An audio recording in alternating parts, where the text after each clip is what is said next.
Shalom and good afternoon. My colleagues on the Presidium, Mr. Bernard Schwatrz, Mr. Eli Hurwitz, Professors Razin and Helpman, Mrs. Irene Schwatrz, Mrs. Gayford and Mr. Saul Steinberg, friends of the Schwartzes who came specially with them for the occasion. Nomi and David Collitz, good friends of the family, and of course my colleague, director of the university, Professor Shimon Yankelevich.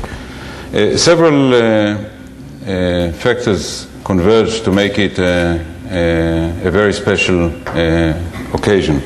The inauguration of the Bernard Schwartz Chair and Program at Tel Aviv University. Beginning with Bernard Schwartz himself, a major figure in the economic and intellectual life of New York and the United States. And it's very important for us that he has joined the ranks of lay leaders and donors for Tel Aviv University, and that we have Bernard Schwartz's presence, personal and academic, at Tel Aviv University. The School of Economics, one of the pearls of Tel Aviv University, already a very strong unit of the university, and now reinforced with this chair. Assaf Razin. We sometimes abuse terms like well-renowned scholar or academic, but Assaf is a world-renowned economist, and it's a pleasure to have him on our faculty, and a special pleasure to make him the incumbent of this new and very significant chair and program at the university. Putting economy in context, Bernard Schwartz, when established previously two similar chairs and programs at two major American universities, Johns Hopkins University and the New School in New York. And his idea is to promote research into and discussion of issues that have to do with freedom, economic freedom, free markets, and political freedom, and the relationship between these two major areas. And so we are studying, we're going to enhance research into these two very important areas and the interface between them at Tel Aviv University.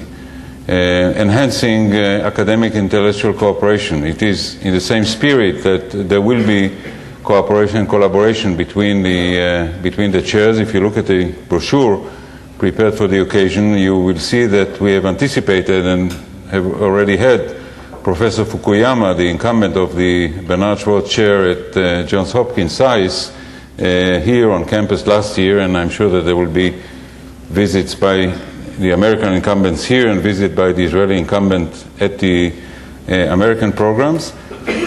Absent, and with late apologies, is the Jordanian ambassador to Israel, who should have been here and is on the program, but due to political exigencies could not, or diplomatic exigencies. It's very dangerous nowadays to be a diplomat. Had to cancel at the last moment, but the spirit is here. This chair and program will also deal with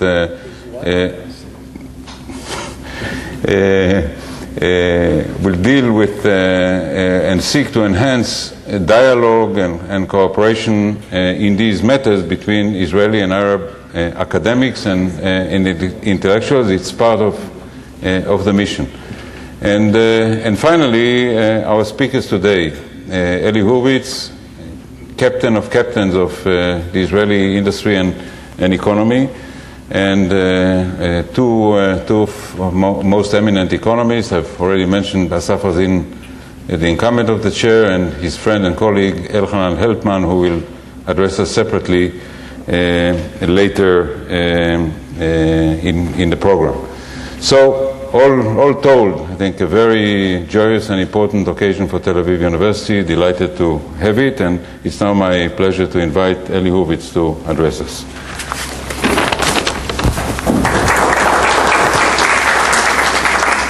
just a minute. Thank you. Dear colleagues, it's a pleasure for me to call Itamar, Elhanan, and Assaf colleagues, and not Morai v'Rabotai, but dear colleagues, ladies and gentlemen. It's an honor to be here, really, and I'd like just a few comments. At the beginning, I was told that I don't have to speak at all. Then I was told that I can take as much time as I want. Now I read that it is 5 minutes, so I have to prolong what I wrote. It seems that globalization is no longer a new concept. Indeed, its meaning was changed and is changing, and mainly evolved after the opening of the USSR and the opening of China and India becoming a major factor. It has reached not only an entirely different level, but it changed also the issues that we have to learn as a society and as companies or firms. Globalization, no doubt, is a source of a lot of good things, like many improvements in education, working methods, national strategies, industrial strategies, individual firm strategies. If I may say, too little is being done in all those fields in Israel. Here in Israel, we do see an emerging or few emerging clusters, mainly in the high-tech field, that are developing beautifully, mainly because of the globalization. And here I would like to put my first but. But high-tech industry, which is in any scenario that I know, the main growth factor in the Israeli economy in the years to come, is offering very few jobs. I was studying in my own company a development in a certain division that became almost a company by itself, producing very sophisticated raw materials. It is producing today, in the run-in period, over few, I can say, $700,000 per worker. It will produce, in a year's time, more than $1 million per worker. It will produce in 2, maximum 3 years, over $2 million per worker. And the problem, which is a big problem that I think not in the state level, not in the company level, not in the society level, and not in the academic level. We don't study it enough. We are creating new definitions that we never knew. We knew always that they are rich and they are poor. Today we know that they are rich workers, and it's beautiful, but we have also poor workers. People that are working and are poor. And in the near future, we'll see more and more and more like that if we want to change our educational system. And on that, we hopefully are doing something. I'm not sure, but at least we are trying. And I don't know if we have solution for those unfortunate, less educated people that live in this country till the new Dovrat or any other scheme will enter and give its fruits. I don't know if there is a strategy what and how to deal with this social economic problem that will become, I am afraid, the most important problem in Israel in the next few years. I'd like to add only one point, and I'm asking if it is possible that Assaf and Elhanan will react on those points. The second point is I'm an optimist, a sworn optimist, and I believe that we are entering to a new, maybe not a crazy boom, but a better period than we knew, and we'll see higher figures of growth. In the last boom, we did marvelous. We closed practically, we paid off all our international debt by selling companies. We weren't clever enough to keep companies and sell products. And I believe that we are entering today to a better period in almost all the high-tech businesses or segments that I know, in the electronic side, in the biotech side, etc. We'll see again the same thing.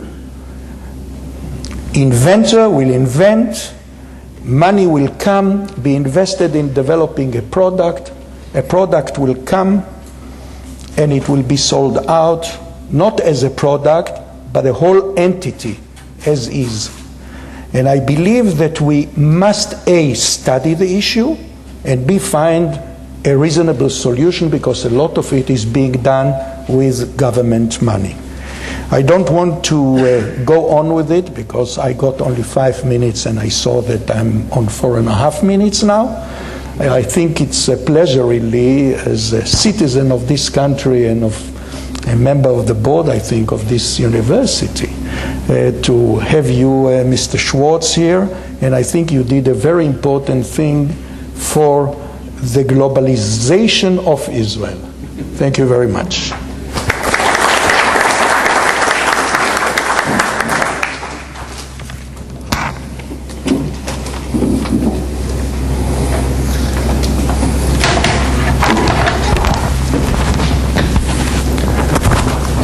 Thank you, Eli. Eli is a master of understatement. Presented himself as member of the board of governors of this university. He is also an honorary doc of this university. And upon his elevation from CEO to chairman of his own company, his friends conspired together to create the Eli Hurwitz Institute for Business Strategy at the other place. The other place being the business school. You know that in Cambridge and Oxford, when you go to England, if you go to Cambridge, the other place is Oxford, and in Oxford, the other place is Cambridge. Friendly competition is very good for academic excellence. This is also an opportunity to mention that the business school is actually a beneficiary of this development, because since Mr. Stolz Steinberg became close to us as well, he has agreed to join the faculty board of the business school. He was in the past, I believe, for 16 years, chairman of the Wharton School Faculty Advisory Board. So it's an honor for us, and a fringe benefit, or an added benefit from the new relationship with Bernard Schwatrz and his friends. So we are very grateful for this addition as well. So this is the moment to call upon Bernard, and I would like to present you with a certificate establishing the chair and the program. So if you can join me here. Let me first read the text. And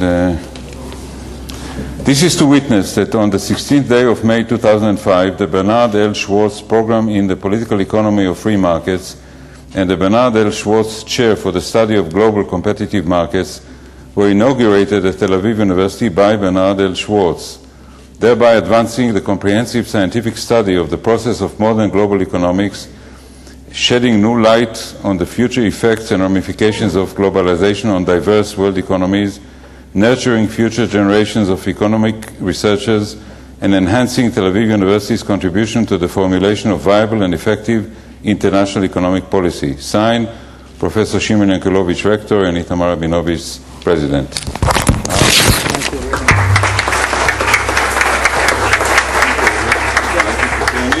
For the photo? Oh, yes. Yeah. Okay.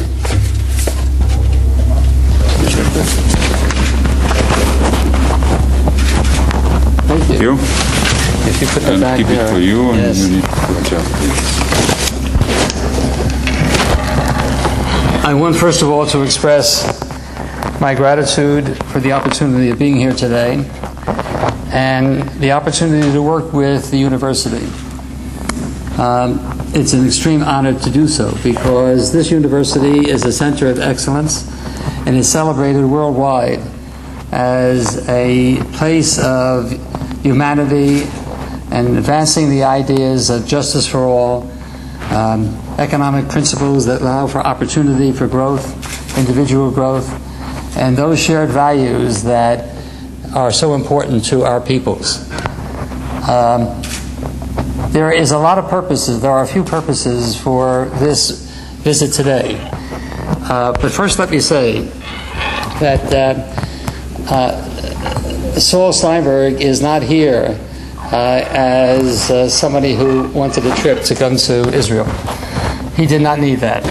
We both know Israel well and know that we're welcome when we come here, because that's been our experience over many years. But Saul Steinberg and I have been associates and colleagues for a very, very long time. And part of the concept of what we're talking about here today has come from an evolution of ideas both for Saul, myself, and others in the United States who are concerned about where globalization and where the new issues of productivity and how the effect that technology will be on our standards of living. That is really the true question, and I understand what you are saying about that. And so when Saul agreed to join the advisory board of this effort, it was a special favor to me and a privilege. I also want to just make note that David Kolitz is an instrumental part of what this is all about too, because he was visionary enough to bring us together at a time when we felt that such an event, such an initiative would be worthwhile. There are a couple of reasons, as I say, that we're here. One of them is that it should be a celebration that our peoples, our two peoples, have shared values. That Israel and the United States are not friends by accident. We are friends because we understand what human justice, what humanity, what advancement means, what modernity means, what freedom for and opportunity for women, the things that have distinguished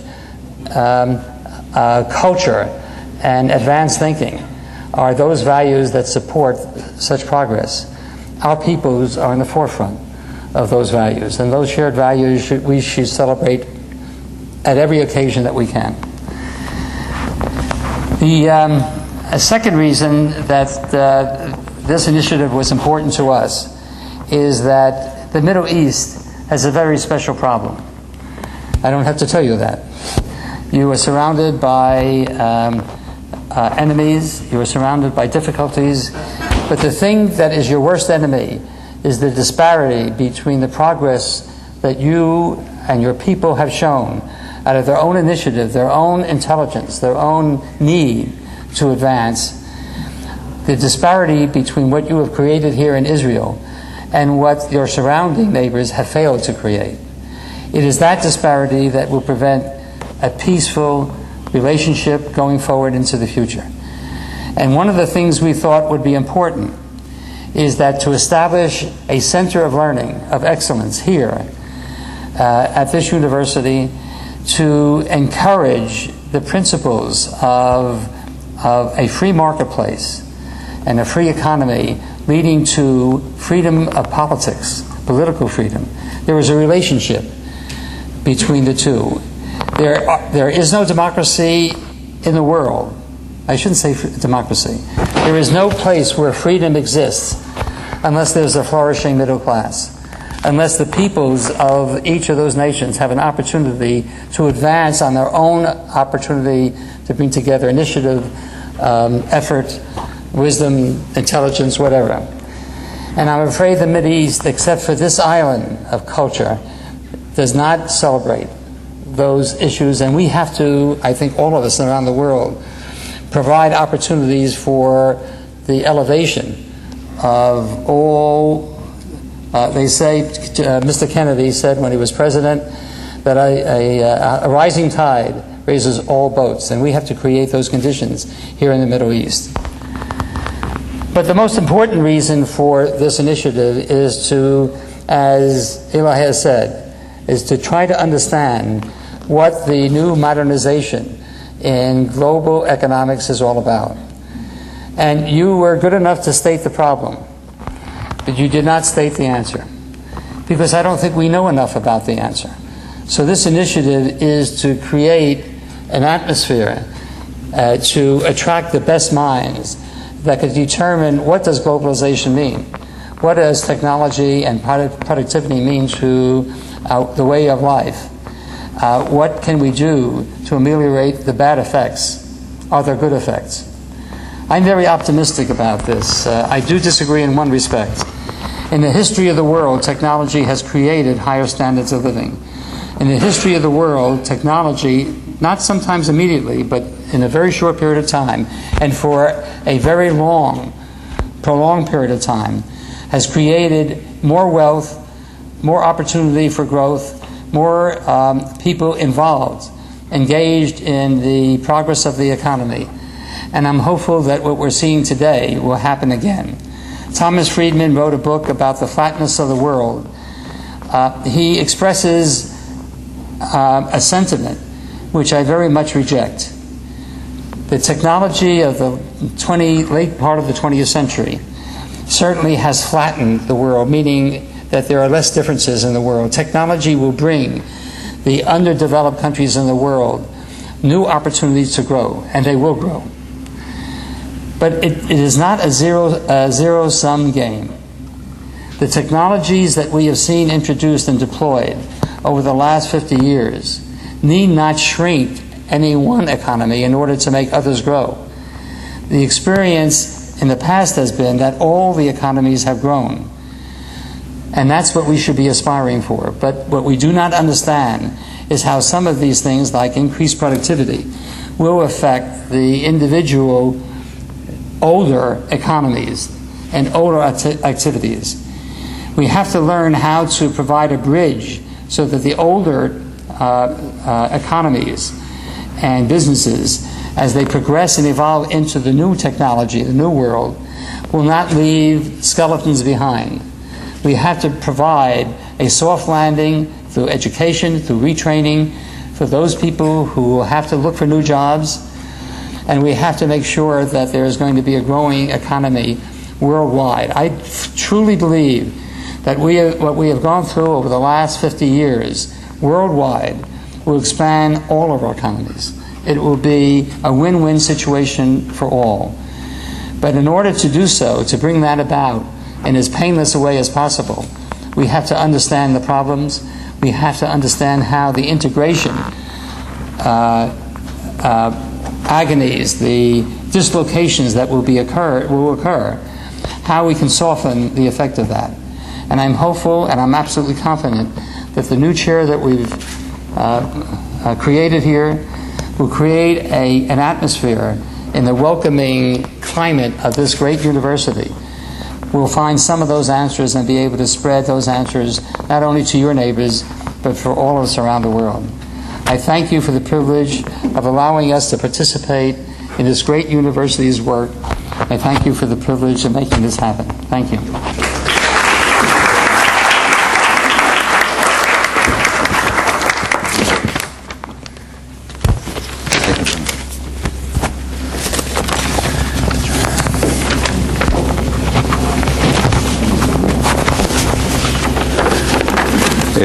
It's now my pleasure to briefly introduce Elhanan Helpman, our first formal speaker this afternoon. Perhaps the best way to introduce Elhanan is to say that he has received almost all possible laurels in academic life, and I hope that in a few years, if it happens to be my fortune to introduce him yet again, I should be able to say that he has received all laurels in academic life. Secondly, it's perhaps very becoming that he should be speaking about globalization, because he represents in his own life academic globalization. We share Elhanan with Harvard University. He's a professor of now economics at Harvard University, but remains part and parcel of Tel Aviv University. Finally, perhaps a very typical Elhanan Helpman story is that a few years ago he was offered the position of being governor of the Bank of Israel, which he declined. And we hosted two visitors from abroad, and Elhanan joined us for lunch, and it was very much in the news that he refused to be governor of the Bank of Israel. And one of the visitors asked him, why did you decline this invitation? And he looked her in the face and said, because I prefer to be a professor. And true, simple, and very, very impressive. So we are now going to be treated to a presentation by Elhanan on the subject of the internationalization of economic activities, new perspectives. Since there's going to be a PowerPoint presentation, I will ask my colleagues on the podium to move to the first row, and we leave the stage to Elhanan.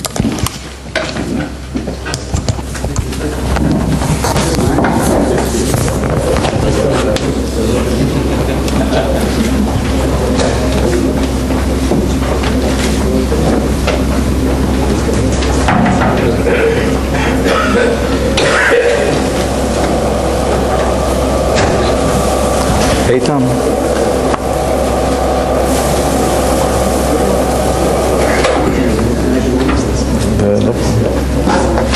זה לא פועל, אנחנו...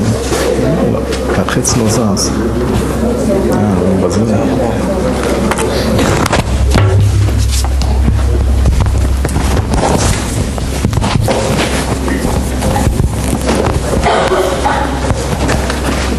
Thank you very much. It's my pleasure to participate in this event.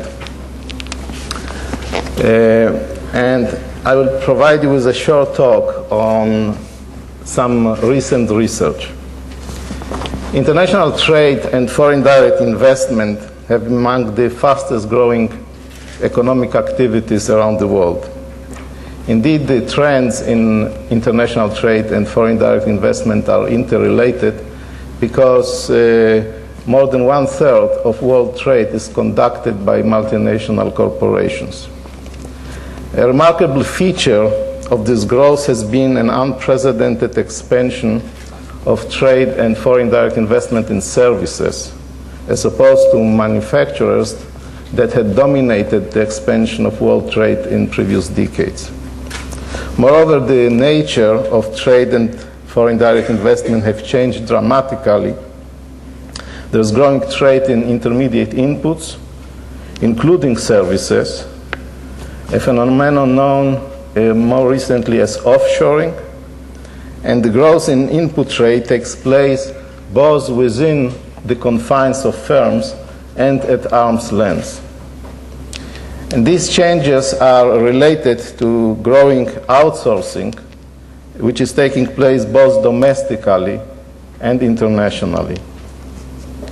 These changes are also related to technological change, such as computer-aided design and computer-aided manufacturing, which make it easier to fragment the production process and to allocate different parts of the chain to different countries as well as to different parts of the same country.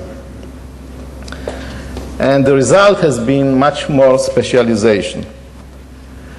While Adam Smith emphasized many years ago the impact of the extent of the market, meaning the size of the market, on specialization, these new trends suggest that technological change has been driving much of what has happened in the world in recent decades. As in the past, shifts in technology have introduced new organizational form of production and new sourcing strategies, which has impacted both domestic economies and the international economy on actually a very grand scale. For example, one of the more recent publications of the World Trade Organizations has invented a new term called complex integration strategies of multinational firms. As a result of all these changes, a major research effort has been underway in the last 5 years, searching for a better understanding of these complex processes and their impact on the international economy. So what I will try to do in the few minutes left to me is to provide you with a glimpse of some of this research. And since it is an ongoing research effort, I'm sure that we'll see much more of it as time goes by. So just to give you a sort of glimpse at the data, this gives you the evolution over time of trade relative to income and of foreign direct investment relative to investment worldwide. And what you see is that both trade and foreign direct investment have been growing much faster than income, essentially, and investment more generally. Foreign direct investment had a huge expansion in the 90s, with a shortfall later on as the recession started, but it is still growing much faster than other economic objects. Now, the sort of old trade or the traditional trade theory emphasized differences in technology across countries, differences in factor endowments as sources of comparative advantage in trade. In the 1980s, there has been a wave of theorizing that tried to accommodate new features that the older theory couldn't explain, such as the large volumes of trade across countries which are very similar, in particularly the industrial countries which dominate world trade. And they, in fact, also dominate today foreign direct investment. There's much more foreign direct investment from one industrial country to another than between the industrial countries and the less developed countries. So this has also produced new thinking on the subject. So, for example, the issue of foreign direct investment have been usually divided into two formats, what we call the proximity concentration trade-off, which is an attempt by multinationals to move into markets and produce there for local sales, and what we call vertical foreign direct investment, which is the move of multinationals to countries such as Taiwan in order to cheaply to produce inputs and then import them back to the home country. The problem is that with all these more complex integration strategies, these distinctions become not particularly useful because we find that there is a lot of complementarity between foreign investment in components and foreign investment in assembly, and these are joint decisions which make this distinction not as sharp as researchers thought earlier on. So let me briefly go about and give you a set of facts which generated new ways of thinking about the subject, new theorizing, and new empirical work. So one particularly striking fact is that producer participation in foreign trade is very uneven and rather small. So these are just examples of France and the US in two sectors, food, tobacco, and chemicals. And in France, you see 5.5% of the firms, French firms, export in this sector. And in chemicals, 55%. In the US, this number is bigger, this one is smaller, but there's a big disparity across these sectors. The average for all of manufacturing in France is 17.4% of the firms export. The rest don't, they just sell locally in France. In the US, it's 14.6. The numbers here in the brackets give you the fraction of output that's being exported. 1% in France, 10% in the US.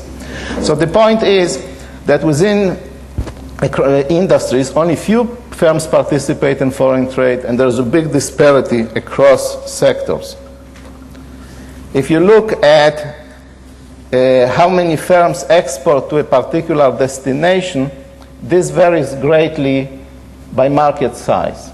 So these are data on French firms. You see the number of exported as a function of the market size. So many firms in France export to the US, few export to Somalia. And generally speaking, there is a positive correlation between market size and how many firms choose to sell in that market. The next thing to observe is that many countries in the world don't trade with each other, contrary to common belief. So these data give you a picture of the fraction of country pairs that fall into three different categories. The lower bars give you the fraction of country pairs that export to each other. This means, say, Germany exports to France, France exports to Germany.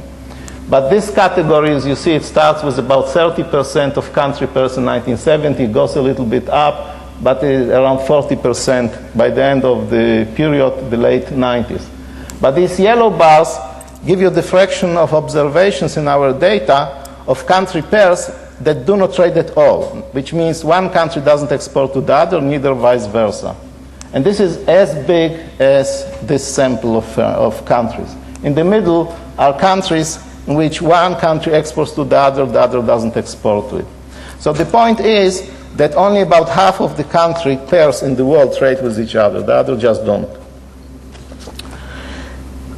The next observation is the nature of firms that participate in foreign trade. These data come from a large sample of American firms, over 3,000.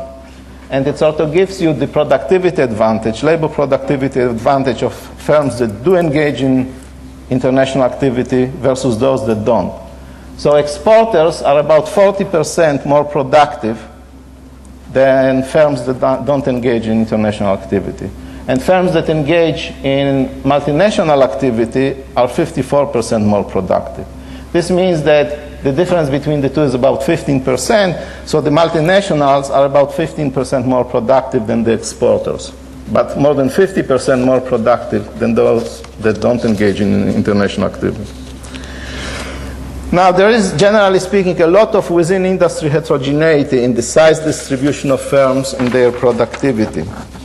And without going into detail, this is a sort of measure of dispersion in different industry, more than 50 industry. This is based on European firms, more than 200,000 European firms. And what you see is that this measure varies a lot across sectors, and actually we can estimate these dispersion measures quite accurately. So this raises sort of the question, we have all this heterogeneity. Some firms export, others engage in foreign direct investment, still others don't do neither one of these. And there are big productivity differences. So the point is that the firms that we observe engaging in international activity is not a random sample of firms, neither from the industries nor from the country. There is something systematic about it.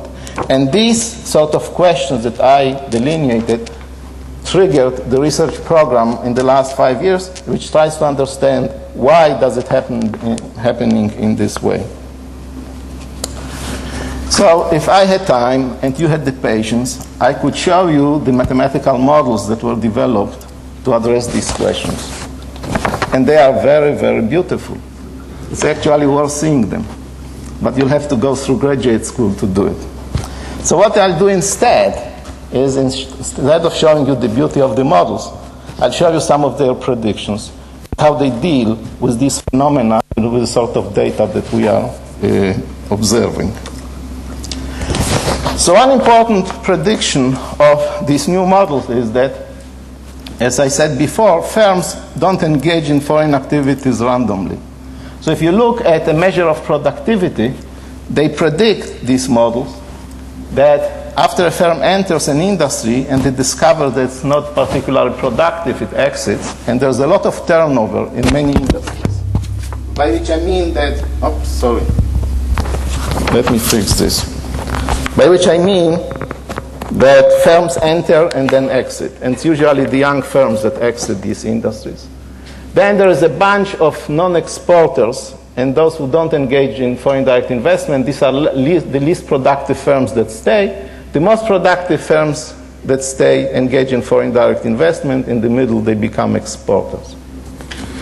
So this is one set of prediction that comes out from these models.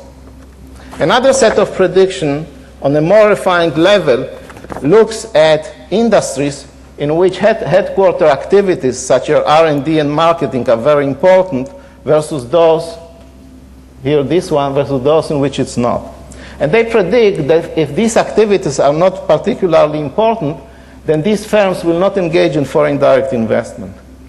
they will essentially outsource either at home or abroad, but they will not integrate, they will not engage in foreign direct investment. But in industries with high headquarter intensity, there's going to be a very rich pattern of organizational forms which is correlated with the productivity of the firms. The most productive firms will do FDI in cheap source countries such as China and Taiwan.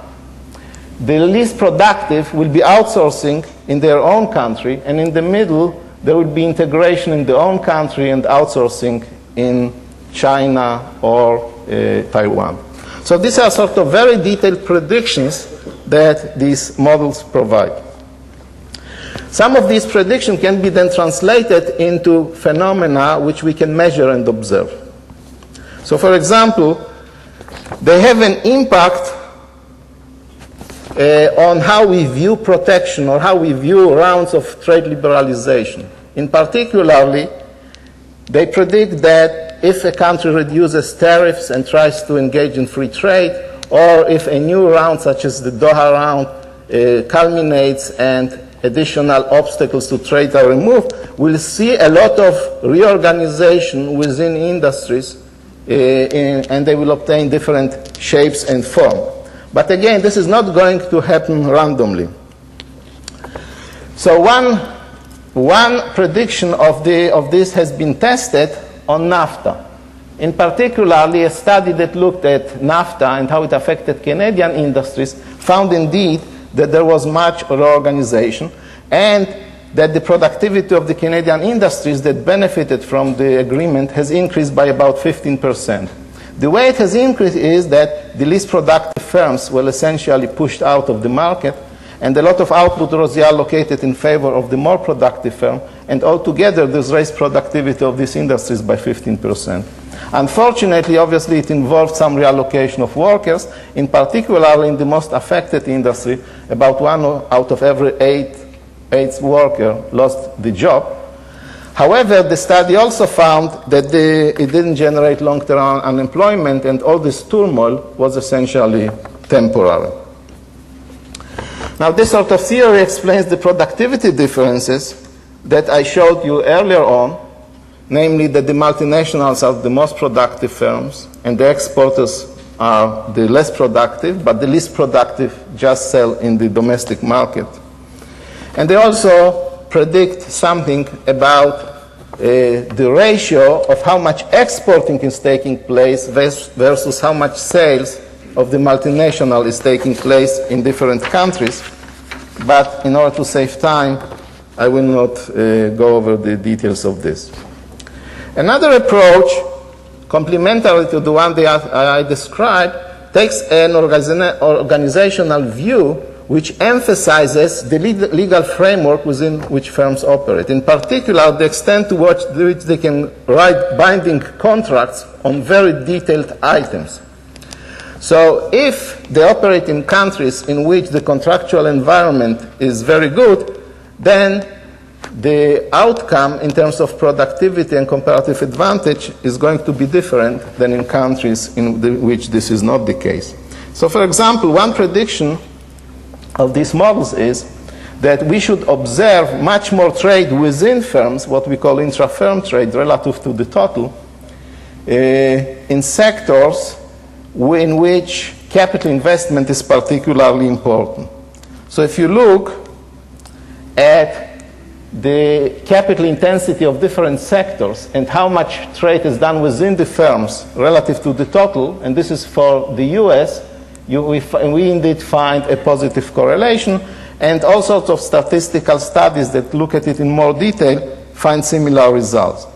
Another prediction of this theory is that you should observe more intra-firm trade when you import from countries which are capital rich. And this is again, for the US, this proves to be indeed the case. So we already have not only mathematical models, we have predictions which we can actually test, and some of them come out very strongly in this data. An important question is, once you follow this route, whether contractual frictions confer a cost disadvantage which is similar to other sources of comparative advantage. Because if this is the case, then countries which have very reliable legal systems, for example, should have a cost advantage in sectors in which these contractual frictions are particularly important, in which what we call investment is highly specific in the relationship between different firms. So there have been studies of this recently, and they try to detect to what extent institutional variation across countries confer comparative advantage. Well, it turns out that statistically this effect is rather important. But not only is it important statistically, it's actually economically in terms of size quite important. So for the economists sitting in the audience, this last column gives some estimates, and they use standardized coefficient. And what you can see is that this coefficient, which measures what I just described, is comparable to the impact of human capital on the structure of international trade. So from this you conclude that differences in institutions indeed are major drivers of international trade. And this is a sort of new phenomena in which we can talk about how institutions such as the legal system or other system for this matter confer comparative advantage on countries. And this is quite strong. Again, this looks at countries with good institutions versus countries with bad institutions, and it compares how much they export in different sectors depending on the degree to which the sector is sensitive to the contractual environment, and we find a statistically significant positive correlation. So what I've described to you is a research effort that has responded to a growing internalization of economic activity and changes in its nature, and this is reflected generally in more complex organizational forms, which everybody who knows something about business activities understand that this indeed has happened. To understand this trend, economists have ventured into new areas of research which consider organizations and institutions as determinant of incentives, cost structures, and the flows of economic activities. Via these channels, they impact comparative advantage, foreign direct investment, and actually welfare, and at least as measured by income per capita. It's a sort of exciting new area of research. The models are beautiful, the statistics are convincing, but we are not at the end of the road. Thank you.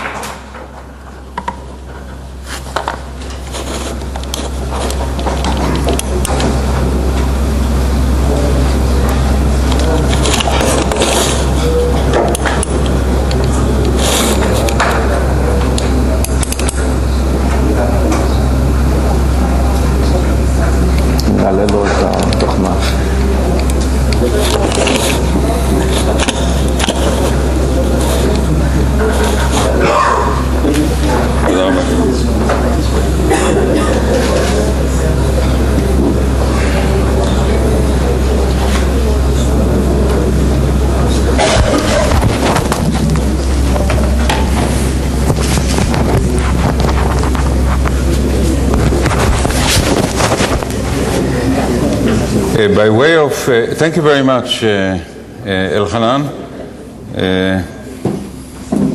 Even those of us who have not gone through graduate school were able to follow and to be impressed.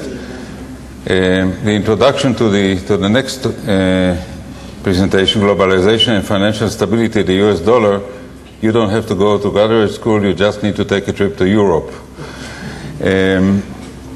I'm delighted to invite Assaf Razin to receive the certificate establishing the chair and to deliver a presentation under the title that I've just mentioned.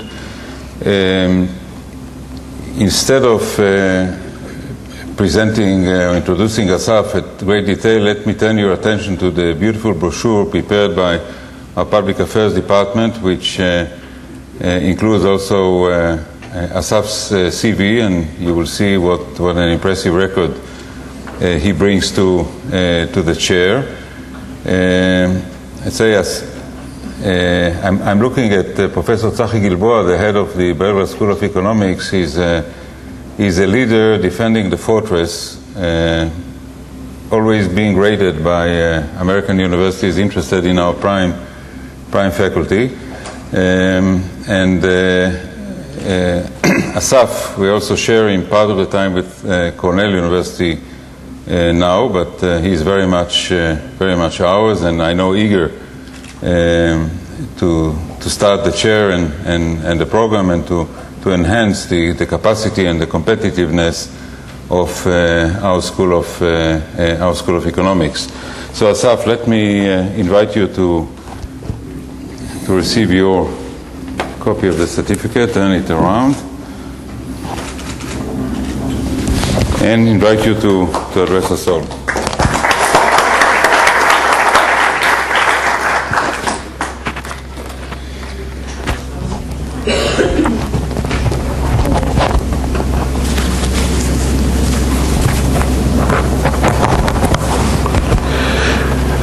Okay, it's a happy moment, and I'd like to acknowledge Mr. Bernard Schwatrz, Mr.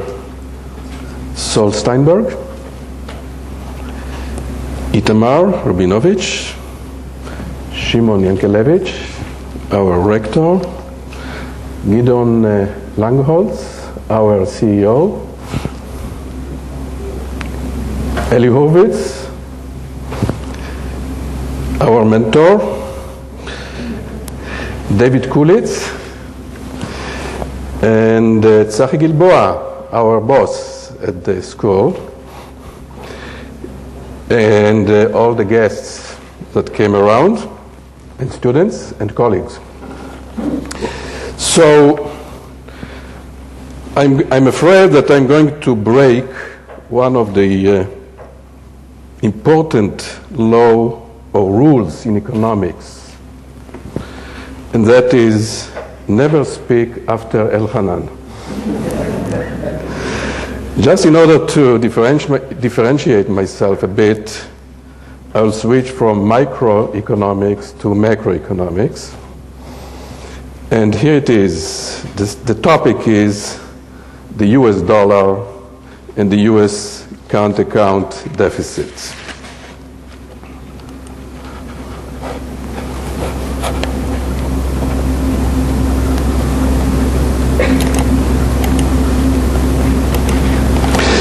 So, US current account deficit, the difference between US exports and imports, has been growing steadily, almost. And this year, it is around 6% of GDP.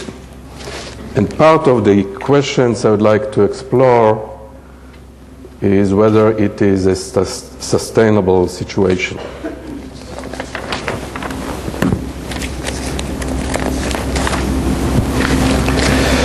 Now, it's not only the flows of exports versus imports, but also the stocks, as we say in economics, because US net external assets turned negative in the last few years. And there is also a mismatch. On the liability sides, the liabilities are short-term to a great degree. On the asset sides, they are long-term, and that calls for some vulnerability in terms of the financial position. Now, the current account deficit is breached, obviously, in economics. Everything is balanced at the end. So you have a deficit, you have some financing of these deficits. So there are two categories of lending foreign lending to the US. First, European investors are attracted to the US over the last few years because of the high productivity of the US. And we're reminded occasionally that Europe productivity growth slows down, whereas North America productivity growth is growing, is booming. The second source of, say, finance, annual finance for this deficit, obviously come from the Asian countries. Now, these Asian countries the major ones are either on a fixed exchange rate regime, like China,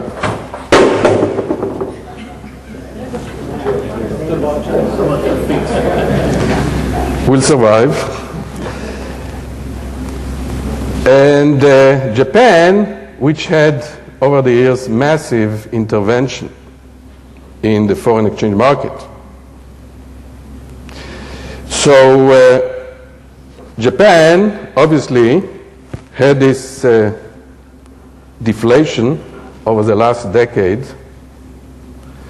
and was resisting a lot the appreciation of the yen. So to avoid this appreciation, it accumulated hundreds of billions of treasury bills, US treasury bills. China has a formal, rigid exchange rate, which I guess is more than 8 renminbi to a dollar. And they also engaged to keep this exchange rate fixed in purchase of treasury bills from the US, dollar bills. So these are major financing, short-term financing of the US current account. Now, what is the Asian motivation for accumulating so many dollars? Now, you remember that in the late 1990s, there was the devastating Asian financial crisis. And some of these governments are rebuilding a precautionary war chest of liquid international funds, just in case. But second, and more importantly, the purchase of dollars in order to avert local currencies appreciation and kept their domestic prices relatively low. They are export-minded. And in order to keep their growing export into the US, it's beneficial for them to avoid appreciation of their currencies. Now, a little bit of economics 101. We know that the trade deficit is also equal to the country's investment minus the country's saving. To have a higher level of investment and a reduced trade deficit, the US must have higher national savings. So part of the adjustment in the future would be in terms of increased US saving. But the question is whether there will be sort of a big switch that arises from some crash of the dollar, increased saving, recession in the US, and so forth and so on. Now, one thing that limits the concern about this switch is what Ben Bernanke, who is now the chairman of the Council of Economic Advisors and the candidate to be the replacement for Greenspan. He observed that there is currently excess world saving, and some of these savings will find themselves channeled into continuously maintaining the US budget deficit. Now, why there is excess world saving, or what are the indications that you have excess world saving? Just look around the world and see what is the level of the long-term interest rates. They are very, very low. This is sort of how the equilibrium really, which is the equilibrating mechanism, so the interest rate respond to excess world saving. Part of the reason is the Asian economies, that they are big savers. Part of the reason is the OPEC countries that because of the increase in the price of oil, get a lot of income, and they are trying to channel their savings some places. So this saving glut argument, if it is correct, then presumably there is a little need to worry about the falling savings in the US, because foreign savings will substitute. This is, of course, an argument that should be scrutinized. Now, what happens if the dollar falls? And it has been falling, as I indicated before.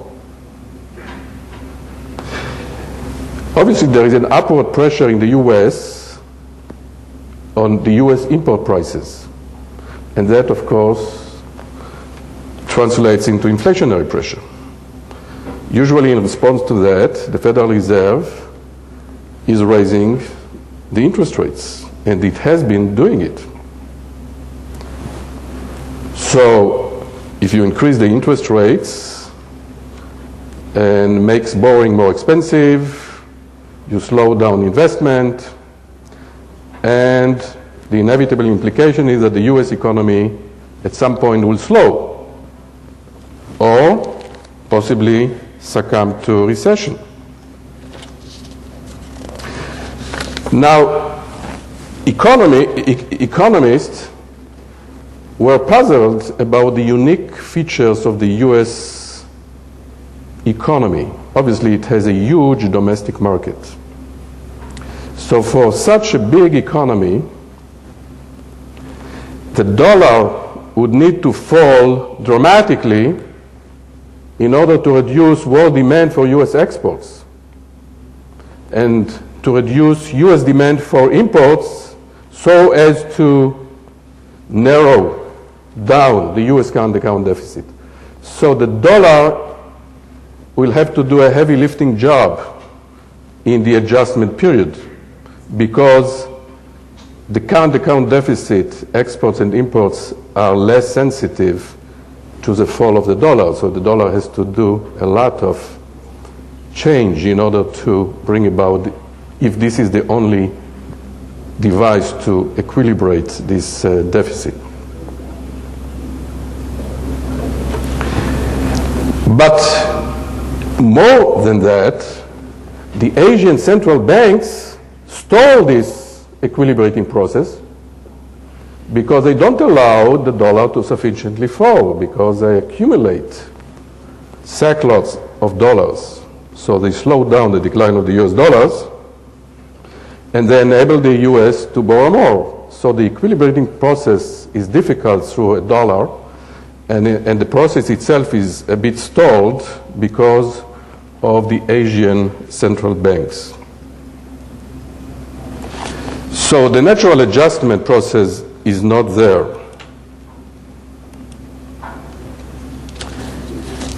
So there is another consideration which makes the adjustment more difficult to predict. Obstfeld and Rogoff suggests that if the US saving would rise in order to close up the current account deficit, that would imply negative aggregate demand shock for non-tradable goods in the US, and hence the possibility of a temporary recession. The same forces imply positive demand shock for foreign non-traded goods. So the adjustment of saving, at least in the initial stage, will produce more US real exchange rate depreciation, needed more real exchange rate depreciation if you take into account this saving adjustment process, then if you just do a partial equilibrium back to the envelope calculation. So it's a complicated situation. Now, a relative pickup in Europe productivity growth rates, and there were some signs in the last quarter of some pickup, would lead to closing the global imbalances only if the productivity jump were in a specific sector in non-tradable goods rather than in tradable goods production. So that contrary to the conventional wisdom, as the global recovery rebalances towards growth in Europe and Japan, the US current account deficit could actually become larger rather than smaller, at least initially. Now, if we analyze in more general terms the balance of payments adjustment process, there are two mechanisms that economists are talking about. The first mechanism is called the trade adjustment channel. The second one is the financial adjustment channel. These fancy names are quite simple. If US has currently trade deficit, its intertemporal budget constraint will imply that at some future date it will have a surplus, trade surplus. Otherwise, the intertemporal budget constraint is not balanced. And that is the adjustment that we are talking about, that following a long period of current account deficit, there will be needed a future long period of current account surpluses in order to repay what debt is being accumulated currently. But this is true for fixed rates of return. And the trade adjustment channel is basically the flip-flop intertemporally of the current account deficit into current account surplus with fixed rates of return. The second mechanism, which here I call the financial adjustment channel, recognizes that asset returns and liabilities rates of interest are stochastic, not fixed, and there are capital gains and capital losses.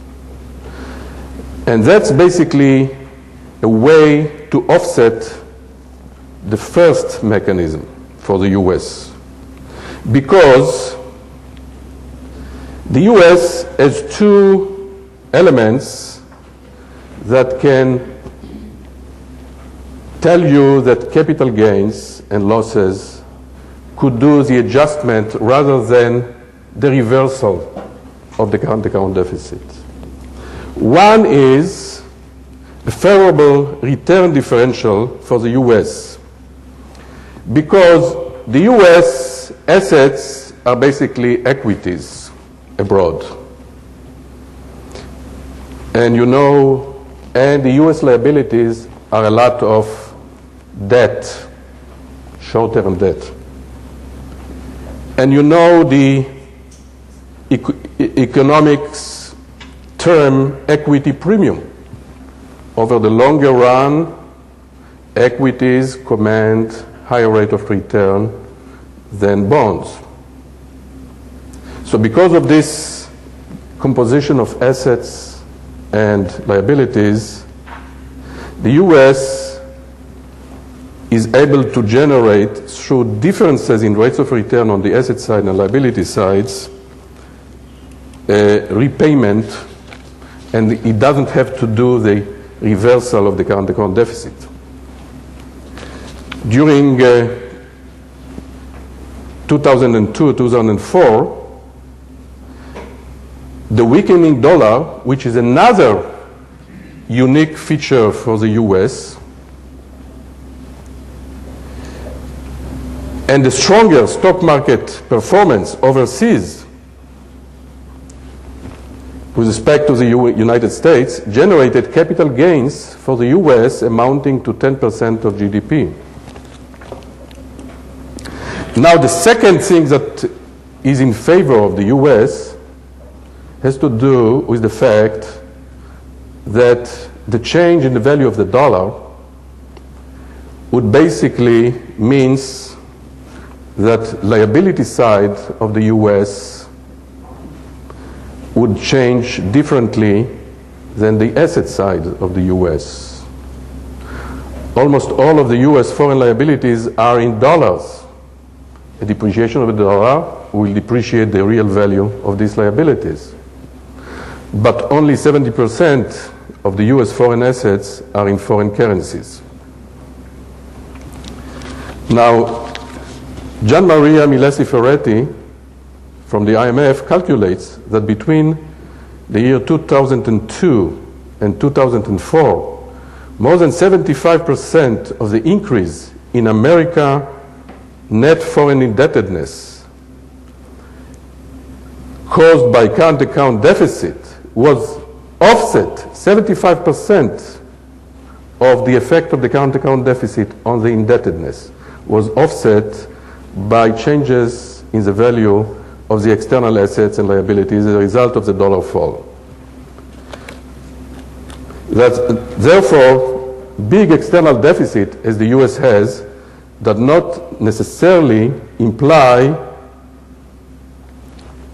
a following rise in net indebtedness to foreigners, and therefore, through this channel, does not require a reversal of the current account deficit.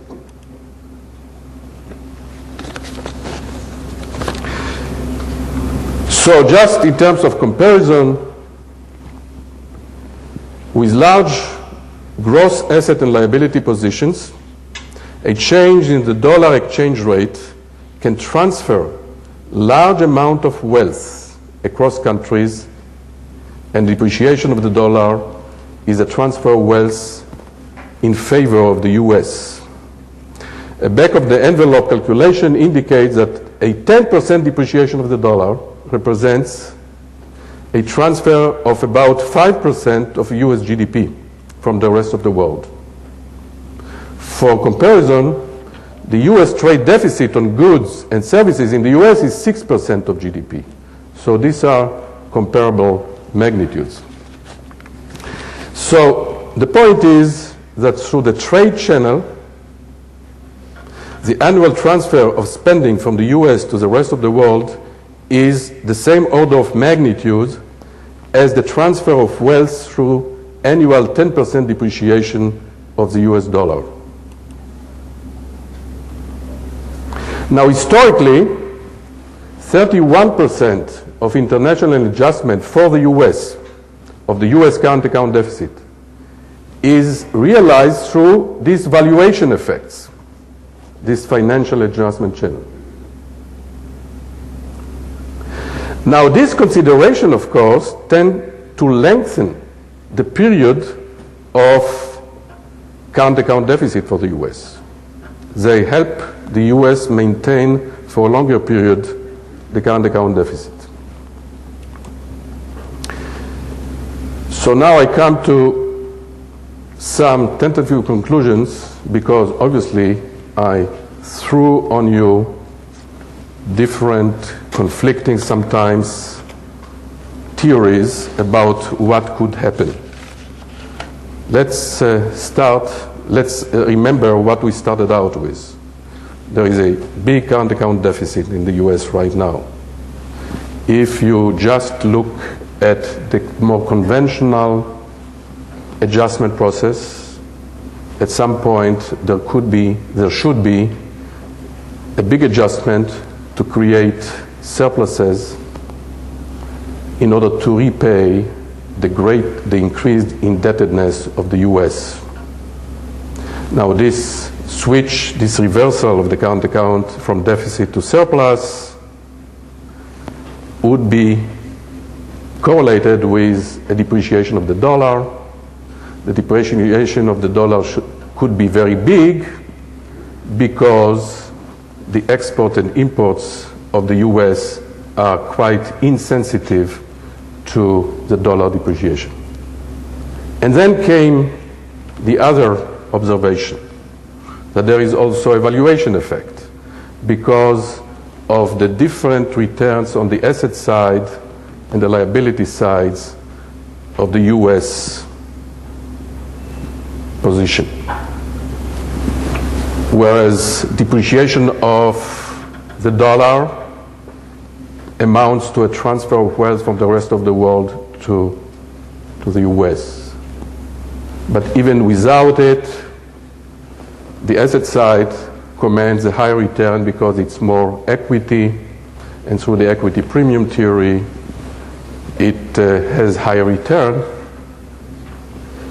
And then, of course, the second observation tends to offset a bit the first. So what is my tentative conclusion? Is the US current account deficit sustainable in its present magnitudes? My tentative conclusion is that it is not. Because in order to think that it is sustainable, you have to believe that the differential in rates of return between US external assets and liabilities will continue into the future. It might not. Logic would suggest that this channel cannot be exploited systematically for a prolonged period of time. If you noticed, the whole channel that I just alluded to, which is sort of sweeten the problem for the US, is a deviation from something that in the other school, in finance, they preach. They preach for market efficiency where rates of return are not different very much. And there is this interest parity that all textbooks in economics always use, means that there is no systematic difference over the long period between rates of return on the asset side and rates of return on the liability side. But we saw that in the past it had been. But can you rely on it for the future? And that is the offsetting element. Well, I'm not sure. So my tentative conclusion is that it is not likely that the problem of the US current account deficit is not a problem. It is a problem. And I'll see how in the future the central banks in East Asia, investors in Europe, investors in the US will behave, and you cannot really count on the fact that they will behave in the same way as they did so far. So the future is not sort of a stable, smooth, that what has been so far around this issue of the dollar and the U.S. current account deficit. And that will end my description of this particular narrow problem. Thank you.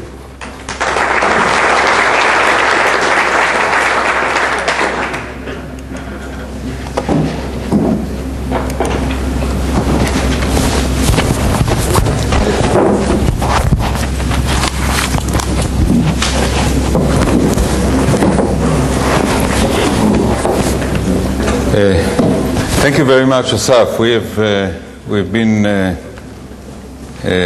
presented with two masterly presentations of, let's call it hardcore economics, and I would like in conclusion to go back to the softer envelope and